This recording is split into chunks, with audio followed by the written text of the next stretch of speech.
नमस्कार। आप देख रहे हैं हॉरर यूनिवर्स, एक ऐसा चैनल जहां कहानियां नहीं, आत्माएं बोलती हैं।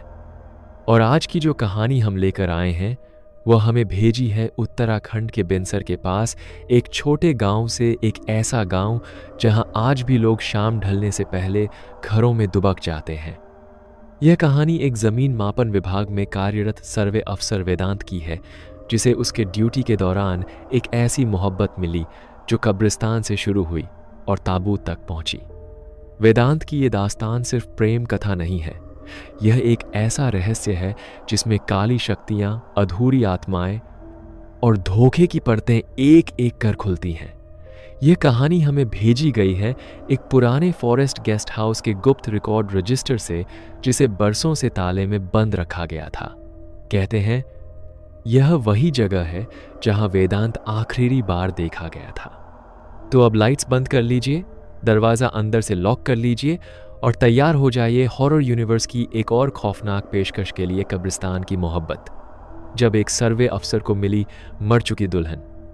और हां, आपसे एक विनती है, अगर आप हमारी कहानियां सुनते हैं और आपको हमारे प्रयास पसंद आते हैं तो चैनल को जरूर सब्सक्राइब कीजिए। इससे हमारा हौसला बढ़ता है और हम और भी बेहतरीन कहानियां आपके लिए ला पाते हैं। और जो साथी पहली बार हॉरर यूनिवर्स पर कहानी सुन रहे हैं, नीचे कमेंट में ज़रूर बताएं कि आप कहां से ये कहानी देख रहे हैं, क्या नाम है आपका और आपको किस तरह की कहानियां पसंद हैं, क्योंकि ये चैनल सिर्फ डराने के लिए नहीं बल्कि आपको अपनी ही दुनिया का हिस्सा बनाने के लिए है। मेरा नाम वेदांत है। मैं ज़मीन मापन विभाग में एक सर्वे अफसर हूं। मेरी दुनिया नक्शों, पैमानों और सीधी रेखाओं से बनी थी। हर चीज तर्कों और सबूतों पर आधारित थी। जब तक मैं उस बस में नहीं बैठा था जो मुझे बिनसर के पास उस गुमनाम से गांव रानीग ले जा रही थी, तब तक मेरा यकीन था कि दुनिया की हर चीज को नापा जा सकता है, समझा जा सकता है। मैं कितना गलत था, इसका अंदाजा मुझे उस शाम हुआ। बस पुरानी थी, पहाड़ी रास्तों पर किसी थके हुए जानवर की तरह हांफती हुई चल रही थी। बाहर देवदार के घने जंगल थे और सूरज धीरे धीरे पहाड़ों के पीछे सिंदूरी रंग घोल रहा था। बस में गिने चुने लोग थे, सब अपनी अपनी दुनिया में खोए हुए। और फिर मेरी नर उस पर फाए। वह खिड़की वाली सीट पर बैठी थी, बाहर डूबते सूरज को देखती हुई। उसके चेहरे पर एक अजीब सी उदासी थी, एक ऐसी खामोशी जो चीख चीख कर अपनी मौजूदगी का एहसास दिला रही थी। उसकी बड़ी बड़ी गहरी आंखें, ऐसा लगा जैसे उनमें सदियों के राधन हो। वह पहाड़ भी नहीं लग रही थी। उसके नैन नक्श तीखे थे, रंग दूधिया सफेद। उसकी खूबसूरती में एक अजीब सा खिंचाव था, एक ऐसा दर्द जो उसे और भी हसीन बना रहा था। मैं, जो हमेशा खुद को भावनाओं से परे समझता था, उसे बस देखता रह गया। मैं अपनी सीट से उसे इस कदर घूर रहा था कि मुझे खुद पर हैरत हो रही थी। अचानक वह पलटी, हमारी आंखें मिली और मैं एक पल के लिए सकपका गया। मेरी चोरी पकी गई थी, लेकिन उसके चेहरे पर गुस्सा नहीं, एक हल्की उदास सी मुस्कान आई, जैसे वह कहना चाह रही हो, जानती हूं। फिर उसने अपनी नरें फेर लीं और वापस बाहर देखने लगी। उसे एक मुस्कान ने मेरे दिल में खलबली मचा दी थी। सूरज पूरी तरह डूब चुका था और बस के अंदर अंधेरा गहराने लगा था। तभी बस एक झटके के साथ रुकी। वह अपनी सीट से उठी, एक आखिरी बार पलटकर मेरी तरफ देखा और तेजी से बस से उतर गई। मैं हैरान था, वहां कोई बस स्टॉप नहीं था। दूर दूर तक किसी गांव या आबादी का कोई निशान नहीं था। बस घने जंगल के बीच एक सुनसान साक पर खड़ी थी। वह अंधेरे में किस तरफ जा रही थी? मेरे मन में सवाल उठा ही था कि कंडक्टर की आवाज़ आई, कितनी बार बोला है बस सही करा लो, रोज यहीं आकर अटक जाती है। ड्राइवर ने हौंसकर जवाब दिया, अरे बस तो सही है, पर यह छाई ही ऐसी है, पुरानी बस है, लोड नहीं ले पाती। कंडक्टर ने ड्राइवर को घूरते हुए कहा, कभी कभी तो मुझे यह भूत प्रेत का चक्कर लगता है। ससुरी ठीक इसी जगह आकर दम तो देती है। ड्राइवर हंसा, कम बातें बना, शाम का वक्त है, लाइट जला और भगवान का नाम ले। भूत भूत करेगा तो सच में कोई चिपट जाएगा। बस धीरे धीरे आगे बढ़ने लगी। मेरी नरें खिड़की से बाहर उसी अंधेरे में उसे ढूंढ रही थीं। वह धीरे धीरे मेरी नरों से ओझल हो रही थी। एक आखिरी बार वह बहुत बोध करेगा। पलटी, मुझे देखा और फिर अंधेरे में ऐसे गायब हो गई जैसे कभी थी ही नहीं। मैं अपनी सीट छोड़कर आगे कंडक्टर के पास जाकर बैठ गया। मैंने पूछा, और कितना वक्त लगेगा? बस पहुंचने ही वाले हैं, कंडक्टर ने बेरुखी से कहा। मैंने हिम्मत करके पूछा, अभी जहां बस रुकी थी वो कौन सी जगह थी? कंडक्टर ने हैरानी से मेरी तरफ देखा। बस तो सीधे बस स्टैंड पर ही रुकेगी, बीच में कहाँ रुकी? मैंने उसे याद दिलाया। अरे अभी 5 मिनट पहले, जब वो लक्की उतरी थी। कंडक्टर और ड्राइवर दोनों एक दूसरे को देखकर अजीब तरह से हंसे। कंडक्टर बोला, कौन सी लक्की साहब? हमने तो कोई सवारी नहीं उतारी, बस तो अपने आप अटक गई थी। उस वीरान जगह पर तो कोई रुकने को कहे तो भी न रोके। आगे कब्रिस्तान का रास्ता जो पत्ता है, लगता है साहब ने शाम को ही छा ली है। दोनों ठहाका मारकर हंसने लगे। मुझे उनकी बातों पर यकीन नहीं हुआ। मुझे लगा वे मुझसे माक कर रहे हैं। मैंने चुप रहना ही बेहतर समझा, लेकिन मेरे दिल में एक अजीब सी बेचैनी घर कर गई थी। बस स्टैंड पर उतरकर मैंने एक ऑटो रिक्शा लिया और फॉरेस्ट गेस्ट हाउस की ओर चल दिया। दिमाग में एक तरफ उस लक्की का खूबसूरत उदास चेहरा घूम रहा था और दूसरी तरफ कंडक्टर की बातें। मैंने अपने दिल पर यकीन करना चुना और उसकी यादों में खो गया। गेस्ट हाउस पहुंचकर रिक्शे वाले ने आवाज दी, सर, आ गया गेस्ट हाउस। मैं उसकी यादों से बाहर आया। मैं शायद कुछ यादा ही खो गया था, क्योंकि रिक्शे वाला मुझे ऐसे देख रहा था जैसे मैं कोई पागल हूं। मैंने जेब से पैसे निकालकर उसे दिए और अपने कमरे की ओर भाग गया। कमरा बा और पुराना था। लकी की पुरानी महक हवा में बसी थी। दिन भर की यात्रा से मैं थक चुका था। मैंने नहाने का फैसला किया। बाथरूम में भी उसकी उदास आंखें मेरा पीछा नहीं छोड़ रही थीं। नहाकर मैंने नीचे रेस्टोरेंट में चाय पीने का फैसला किया। मैं थोड़ा मिलसार किस्म का हूं। नई जगहों पर लोगों से बात करना मुझे अच्छा लगता है। रेस्टोरेंट खाली सा था। मैंने चाय का ऑर्डर दिया और वहां बैठे एक वेटर से बातें करने लगा। बातों में उसने बताया कि बस स्टैंड यहां से बस 10 मिनट की पैदल दूरी पर है और रिक्शे वाले ने बिल बनाने के लिए मुझे घुमाकर लाया था। मैंने मन ही मन उस रिक्शे वाले को कोसा, पर फिर सोचा, चलो उसी की वजह से कुछ देर और अपनी सपनों की रानी के ख्यालों में खोने का मौका तो मिला। चाय का बिल देने के लिए मैंने जेब में हाथ डाला और मेरे पैरों तले से जमीन खिसक गई। मेरा पर्स गायब था। मेरा आधार कार्ड, AT.M, कुछ हरूरी कागजात और कैश सब उसी में था।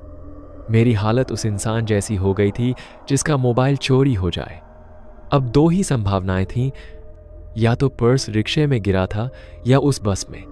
रिक्शे वाले का मिलना तो नामुमकिन था। मैंने बस में देखने का फैसला किया। गेस्ट हाउस से बाहर निकलकर मैंने पैदल ही बस स्टैंड की ओर चलना शुरू किया। शायद मैं उस रास्ते से वाकिफ होना चाहता था जहां वह उतरी थी। बस स्टैंड पहुंचने में वाकई 10 मिनट ही लगे। स्टैंड का ज्यादातर हिस्सा अंधेरे में डूबा था। कुछ बसें लाइन से खड़ी थीं। किस्मत से मुझे अपनी बस मिल गई। बस का दरवाजा खुला हुआ था। मैंने मोबाइल की टॉर्च जलाई और अंदर गया। सीधा उसी सीट के नीचे देखा और मेरी जान में जान आई। मेरा पर्स वहीं पा था। शायद जब मैंने सीट बदली थी तब गिर गया होगा। मैंने शुक्र मनाया कि बस की सफाई नहीं हुई थी।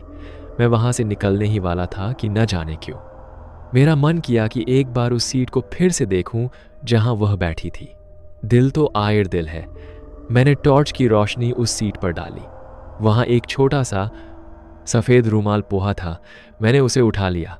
उसमें से एक भीनी भीनी अलौकिक सी खुशबू आ रही थी। उस पल मुझे लगा जैसे मैं किसी जासूसी कहानी का हीरो हूं जिसके हाथ एक बांसुराग लग गया है। मैं रूमाल लेकर बस से उतरा। बाहर वही कुत्ता जो मेरे आने पर सोया हुआ था अब मुझ पर भौंकने लगा। वह लगातार भौंक रहा था जैसे मुझे कुछ बताना चाह रहा हो। मैं उसे अनदेखा कर गेस्ट हाउस वापस आ गया। यात्रा की थकान के कारण मैं गहरी नींद में सो गया। रात में मुझे महसूस हुआ जैसे कोई मेरे कमरे में आया है। एक साया मेरे बिस्तर के पास खड़ा हुआ और फिर अंधेरे में गुम हो गया। मैं गहरी नींद में था। मुझे लगा कोई सपना होगा।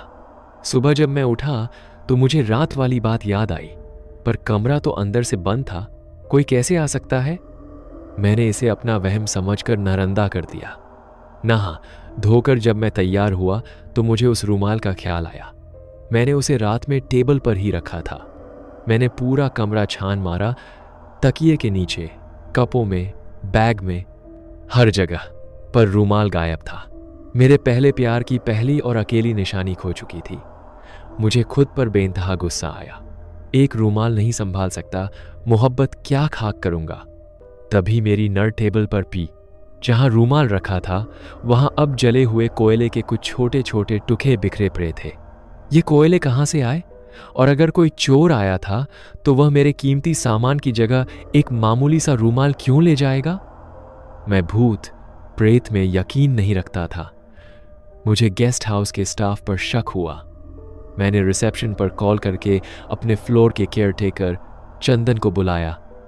चंदन एक पतला, दुबला, डरा, सहमा सा लड़का था। मैंने उससे पूछा, रात में मेरे कमरे में कोई आया था क्या? उसने घबराकर कहा, नहीं साहब, कमरा तो अंदर से बंद था, कोई कैसे आएगा? कुछ चोरी हुआ है क्या? मैंने कोयलों की तरफ इशारा किया। ये यहां कैसे आए? कोयलों को देखते ही चंदन का चेहरा सफेद पड़ गया। वह कांपती हुई आवाज में बोला, साहब, ये तो चुड़ैल की निशानी है। मैं गुस्से से बोला, क्या बकवास है? सच बताओ, तुम ही आए थे ना रात में? वह लगभग रो पा, नहीं साहब, भगवान कसम, यहां सब जानते हैं वो जब आती है तो अपनी निशानी छोड़ जाती है। वो जले हुए कोयले, वो उसी की निशानी है। आपके कमरे से क्या गया है साहब? मैंने रूमाल वाली बात उसे नहीं बताई। मैंने सख्ती से कहा, गैलरी में C.C.T.V कैमरे लगे हैं ना? मुझे फुटेज देखनी है, वरना मैं मैनेजर से शिकायत करूंगा। मेरी नौकरी चली जाएगी साहब। वह गिंगिहाया, लेकिन मुझे C.C.V रूम में ले गया। ऑपरेटर ने रात की फुटेज चलाई। मैं स्क्रीन पर आंखें घाए बैठा था। फुटेज में ज्यादातर कुछ नहीं था सिवाय एक पल के। मेरे कमरे का दरवाजा धीरे से खुला और कुछ मिनट बाद अपने आप बंद हो गया। न कोई अंदर गया, न कोई बाहर आया। ये देखकर मेरे रोंगटे खड़े हो गए। ये कैसे मुमकिन है? मैंने ऑपरेटर से उस हिस्से को ऊम करने को कहा। ऊम करने पर पिक्सल फटने लगे, लेकिन मुझे एक धुंधली सी परछाई दिखाई दी, एक लकी की परछाई। मैंने यह बात चंदन या ऑपरेटर को नहीं बताई, लेकिन मेरे दिमाग की नसें फटने को थीं। एक बात तो तय थी, कोई तो आया था, और शायद वह कोई लक्की थी। घड़ी पर नरप्री तो याद आया कि मैं यहां काम से आया हूं, जासूसी करने नहीं। मैं ऑफिस चला गया, लेकिन पूरा दिन मेरा दिमाग उसी घटना में उलझा रहा। शाम 4 बजे ऑफिस से निकलकर मैं वापस गेस्ट हाउस जाने के बजाय न जाने क्यों उसी कब्रिस्तान वाले रास्ते की ओर चल पा। सूरज डूब रहा था और पहाड़ों पर एक अजीब सी खामोशी छाई हुई थी। मैं उसी जगह आकर खा हो गया जहां वह पर बैठ गया और जेब से कोयले के टुकड़े निकालकर उन्हें देखने लगा। तभी साख के उस पार से एक साया मेरी ओर आता दिखाई दिया। अंधेरे के कारण चेहरा साफ नहीं था, पर दिल की धड़कनें तय हो गई थीं। वह साया मेरे करीब आकर रुका। वह वही थी, मेरे सपनों की उदास राजकुमारी। उसने मुझे देखकर पूछा, आप यहां क्या कर रहे हैं? मेरी बोलती बंद हो गई थी। मैंने हिम्मत जुटाकर कहा, मैं आपकी तलाश में आया था। उसकी आंखों में हैरत थी। मेरी तलाश में? क्यों? मैंने बिना एक पल गंवाए अपने दिल की बात कह दी। जब से आपको उस बस में देखा है, न दिन में चैन है न रात में नींद। मैं बस आपके बारे में ही सोचता रहता हूं। मुझे लगता है मुझे आपसे मोहब्बत हो गई है। उसके चेहरे पर एक पल के लिए शर्म की लाली दौड़ी। वह हल्की सी मुस्कुराई, लेकिन फिर वही उदासी उसकी आंखों में लौट आई। आप शरीफ इंसान लगते हैं, उसने कहा। मुझसे दूर रहिए, इसी में आपकी भलाई है। मैं आपके लायक नहीं हूं। इतना कहकर वह मुही और कब्रिस्तान के अंदर जाने लगी। मैंने उसे रोका। अरे, इस वक्त कब्रिस्तान में कहां जा रही हो? वह पलटी, उसकी आंखों में एक अजीब सी चमक थी। उसने मुस्कुराकर कहा, अपने घर?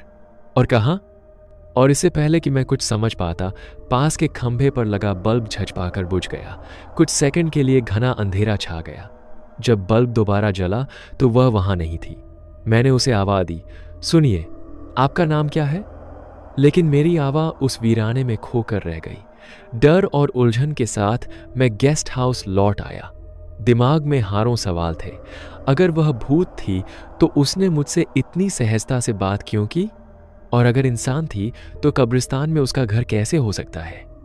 रात के खाने के लिए मैं रेस्टोरेंट में गया तो चंदन मुझे देखकर खुद ही मेरे पास आ गया। सर, कुछ पता चला? मैंने उसे C.C.Re.V रूम में ले जाकर फुटेज में दिख रही परछाई दिखाई। उसे देखते ही चंदन के पसीने छूट गए। साहब, ये तो आयरा है। आयरा? कौन आयरा? मैंने पूछा। साहब, आप किसी को बताना मत, उसने कांपते हुए कहा। आयरा इसी गेस्ट हाउस में काम करती थी। 2 साल पहले उसने कमरा नंबर 203 में फांसी लगा ली थी। आज तक किसी को नहीं पता चला कि उसने ऐसा क्यों किया। उस कमरे को तब से ताला लगा दिया गया है। कमरा नंबर 203, मेरे बगल वाला कमरा। मेरे हलक में कांटे चुभ गए। उसने आज तक किसी को नुकसान नहीं पहुंचाया। चंदन आगे बोला, लेकिन आपके कमरे में आना, कोयले छू जाना, रूर आपने उसकी किसी छी को छुआ होगा। मेरी समझ में आ गया, वह रूमाल वह आयरा का था। तो क्या मैं एक आत्मा से प्यार कर बैठा था? मेरी मोहब्बत की पूरी इमारत एक झटके में ढह गई थी। मेरा दिल मानने को तैयार नहीं था। उसकी आंखों की उदासी कुछ और ही कहानी कह रही थी। कुछ तो था जो बहुत गलत था। मैंने चंदन से आयरा की कोई तस्वीर दिखाने को कहा। उसने कंप्यूटर में पुराने स्टाफ की तस्वीरें निकाली। स्क्रीन पर आयरा की तस्वीर देखते ही मेरा दिल बैठ गया। वही चेहरा, वही उदास आंखें। तो उसका नाम आयरा था और वह मर चुकी थी। उस रात मुझे नींद नहीं आई। मैं अपने कमरे में चक्कर काट रहा था। अचानक न जाने क्या सूझा। मैं अपने कमरे से निकला और कमरा नंबर 203 के दरवाजे के पास जाकर खां हो गया। दरवाजे पर मोटा सा ताला लगा था। मैंने की होल से अंदर झांकने की कोशिश की, लेकिन घना अंधेरा था। मैंने बस यूं ही दरवाजे पर हाथ रखा और एक चमत्कार हुआ। ताला लगा होने के बावजूद दरवाजा चर की आवाज के साथ अपने आप खुल गया। अंदर घुप अंधेरा और मक्खी के जालों की भरमार थी। मैंने मोबाइल की टॉर्च जलाई। सामने का दृश्य देखकर मेरी चीख निकल गई। आयरा छत के पंखे से लटकी हुई थी। वही कपड़े, वही चेहरा। ऐसा लग रहा था जैसे उसने अभी फांसी लगाई हो। मैं उसे देख ही रहा था कि अचानक उसकी आंखें खुल गईं। उसने घूरकर मेरी तरफ देखा और फिर कमरे में अंधेरा छा गया। किसी ने मेरा पैर पकड़कर मुझे अंदर खींचने की कोशिश की। मैं किसी तरह खुद को छुआकर वहां से भागा और अपने कमरे में घुसकर दरवाजा बंद कर लिया। मैं बिस्तर पर चादर ओकर कांप रहा था। तभी मुझे अपनी छाती पर एक भारी वन महसूस हुआ। मैंने डरते डरते आंखें खोलीं। आयरा मेरे सीने पर बैठी थी। उसकी आंखें अंगारों की तरह दहक रही थीं। उसने अपने ठंडे हाथ मेरे गले पर रख दिए और धीरे धीरे दबाने लगी। क्यों आया है तू यहां? क्या चाहता है? उसकी आवाज किसी गहरी खाई से आ रही थी। मेरा दम घुट रहा था। तभी चंदन की आवाज आई, साहब साहब क्या कर रहे हैं? मैंने आंखें खोलीं। मैं बिस्तर पर था। मेरी छाती पर तकिया रखा था और मैं अपने ही हाथों से अपना गला दबा रहा था। चंदन ने मुझे पानी पिलाया। साहब, आप नींद में चिल्ला रहे थे। दरवाजा नहीं खोला तो मैं चाबी लेकर आया। कैसा सपना देख लिया था? मैंने उसे कुछ नहीं बताया, बस उससे कमरा नंबर 203 की चाबी मांगी। बहुत मिन्नतों के बाद वह माना। सुबह 4 बजे जब कहते हैं कि बुरी शक्तियों का असर कम हो जाता है, मैं और चंदन उस कमरे में गए। इस बार वहां कोई नहीं था। मैंने टॉर्च की रोशनी में कमरे की दीवारें देखीं। दीवारों पर लाल रंग से अजीब से मंत्र और एक भयानक से राक्षस की तस्वीर बनी हुई थी। एक जगह लिखा था, मुझे बचा लो, ये मुझे मार डालेंगे, मुझे अपने साथ ले जाएंगे। मैंने मोबाइल से उन सब की तस्वीरें खींच लीं, मामला मेरी समझ से बाहर था, पर इतना तय था कि यह सिर्फ एक आत्महत्या नहीं थी। सुबह मैं चंदन को साथ लेकर उसी कब्रिस्तान गया। उसने मुझे आयरा की कब्र दिखाई। कब्र पर लिखा था आयरा परेरा, जन्म 20 मार्च 1996, मृत्यु 20 मार्च 2018। आज 17 मार्च थी, यानी 3 दिन बाद उसकी बरसी थी। कब्र पर ताहे फूल छे हुए थे। कौन आता था उसकी कब्र पर फूल छाने? क्या वह खुद? मैं कब्रिस्तान के चारों ओर घूमने लगा, सुराग तलाशने। कब्रिस्तान के आखिर में बाउंड्री वॉल एक जगह से टूटी हुई थी।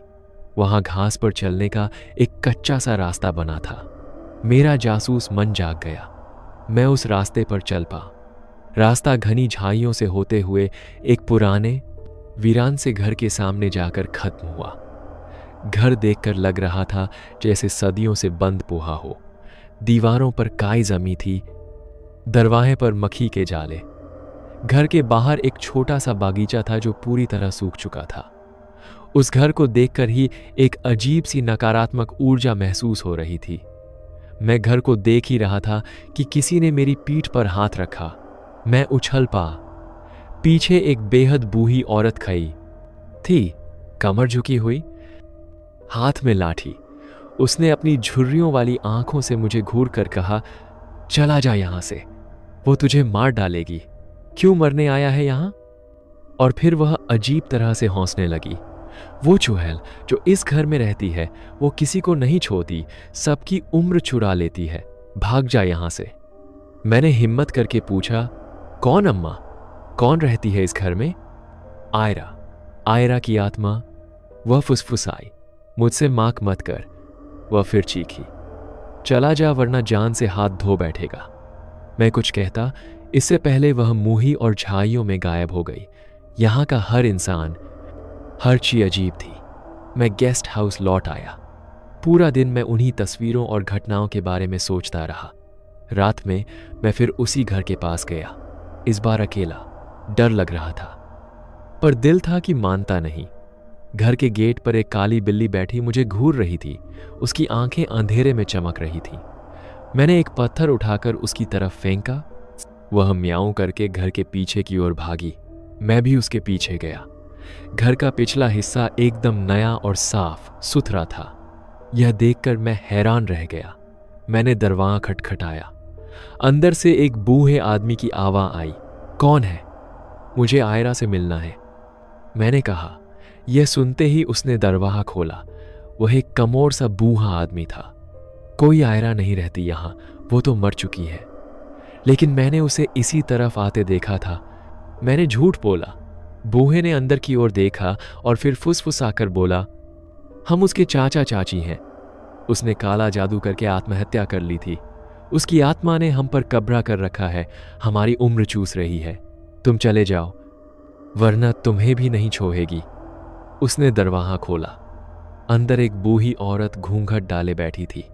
दीवार पर एक जवान जोहे की तस्वीर और उसके पास ही आयरा की मालाछी तस्वीर लगी थी। वही काली बिल्ली उस बूढ़े के पैरों के पास बैठी मुझे घूर रही थी। उस औरत ने घूंघट उठाकर मुझे देखा। यह वही बुया थी जो मुझे सुबह मिली थी। तुझे बोला था भाग जा, अब तू भी मरेगा, उसने कहा। मैं डरने का नाटक करते हुए वहां से भाग आया। मुझे यकीन हो गया था कि ये दोनों झूठ बोल रहे हैं। दाल में कुछ तो बहुत काला था। 2 दिन तक मैं सुराग जोता रहा। फिर एक रात मैं पूरी तैयारी के साथ उस घर में घुसा। मैं पाइप के सहारे छत पर छा और जीने से नीचे उतर गया। एक कमरे से चाचा चाची की आवाज़ें आ रही थीं। मैं दबे पांव आगे बढ़ा तो मेरा पैर फिसला और मैं एक अंधेरी जगह पर जा गिरा। मैंने टॉर्च चलाई। मैं एक तहखाने में था। तहखाने की दीवारों पर वही राक्षस की तस्वीर और अजीब मंत्र बने हुए थे और बीच में एक कांच का ताबूत रखा था। मैंने कांपते हाथों से ताबूत पर टॉर्च की रोशनी डाली। अंदर का दृश्य देखकर मेरी सांसें रुक गईं। ताबूत में आयरा की लाश रखी थी, एकदम वैसी की वैसी जैसे 2 साल पहले रही होगी। शरीर पर कोई सोन नहीं, कोई निशान नहीं। ऐसा कैसे हो सकता है? तभी मेरे कंधे पर किसी ने हाथ रखा। मैंने पलटकर देखा। आयरा मेरे पीछे खई थी। मैंने कहा था ना, मुझसे दूर रहो। वह फुसफुसाई। इस बार मैं डरा नहीं। मैंने कहा, यह सब क्या है आयरा? अगर तुम मर चुकी हो तो तुम्हारी लाश यहां क्या कर रही है? और अगर तुम इंदा हो तो यह सब नाटक क्यों? वह और होर से हंसने लगी, एक डरावनी, खौफनाक हंसी। तू नहीं समझेगा वेदांत। उसने मेरे सीने पर ठीक दिल के ऊपर और से हाथ मारा। मुझे एक झटका लगा और तभी पीछे से किसी ने मेरी गर्दन दबा दी। मेरी आंखों के आगे अंधेरा छा गया। जब मेरी आंख खुली तो सुबह हो चुकी थी और मैं कब्रिस्तान के बाहर उसी पत्थर पर पड़ा था। मेरा पूरा शरीर दर्द कर रहा था। मैं हार मानकर गेस्ट हाउस लौट आया। मैंने फैसला कर लिया था कि मैं यह सब छोड़कर वापस चला जाऊंगा। मैं एक चुड़ैल के प्यार में अपनी जान नहीं गंवा सकता था। मैं बिस्तर पर लेटा हुआ था, तभी मैंने अपनी जेब में हाथ डाला। मेरे दिल पर जहां उसने हाथ मारा था, वहां शर्ट की जेब में एक मोहा तुहा काग था। मैंने उसे खोला। उस पर कांपते हुए हाथों से लिखा था, मेरी मदद करो। ये मेरे चाचा चाची नहीं हैं, ये तांत्रिक हैं। इन्होंने ही मुझे मारा था। मेरी एक जुवां बहन है, लियाना। यह लाश मेरी है, पर जो तुम्हें दिखती है वह लियाना है। इन्होंने उसे भी कैद कर रखा है। कल रात 20 मार्च को मेरी बरसी पर ये लियाना की भी बलि देंगे। प्लीज उसे बचा लो, तुम्हारी आयरा। मेरे हाथ कांपने लगे तो वह आयरा नहीं, लियाना थी। और वह चुड़ैल नहीं, एक कैदी थी। मैंने तुरंत चंदन को बुलाया और उसे सब कुछ बताया। फिर मैंने पुलिस को फोन किया। पहले तो उन्होंने मेरी कहानी पर यकीन नहीं किया, लेकिन जब मैंने उन्हें कमरे की दीवारों की तस्वीरें दिखाईं तो वे मानने को तैयार हुए। 20 मार्च की रात मैं पुलिस की एक टीम के साथ उस घर के बाहर छिपा था। रात के ठीक 12 बजे जब जानवरों के रोने की आवाज़ें तय हो गईं, हमने धावा बोल दिया। हम तहखाने में पहुंचे। अंदर का दृश्य भयानक था। चाचा चाची बने वो तांत्रिक एक हवन कुंड के सामने बैठे थे। बीच में लियाना बैठी थी। उसकी आंखें खाली थीं। वे कोई मंत्र पलक रहे थे। जैसे ही पुलिस ने उन्हें मेरी ओर देखकर कहा, चिल्लाने लगे, तुझे तो मैं उसी दिन खत्म कर देती, तूने सब बिगा दिया। लियाना बेहोश हो गई थी। तभी उस कांच के ताबूत से एक तेज रोशनी निकली। आयरा की आत्मा ताबूत से बाहर आई। वह एक प्रकाश पुंज के रूप में थी। उसने लियाना के सिर पर हाथ फेरा, फिर वह मेरी ओर मुही। मैं उसकी आवाज़ सुन सकता था। मेरे मन में, शुक्रिया वेदांत, तुमने मेरी बहन को बचा लिया।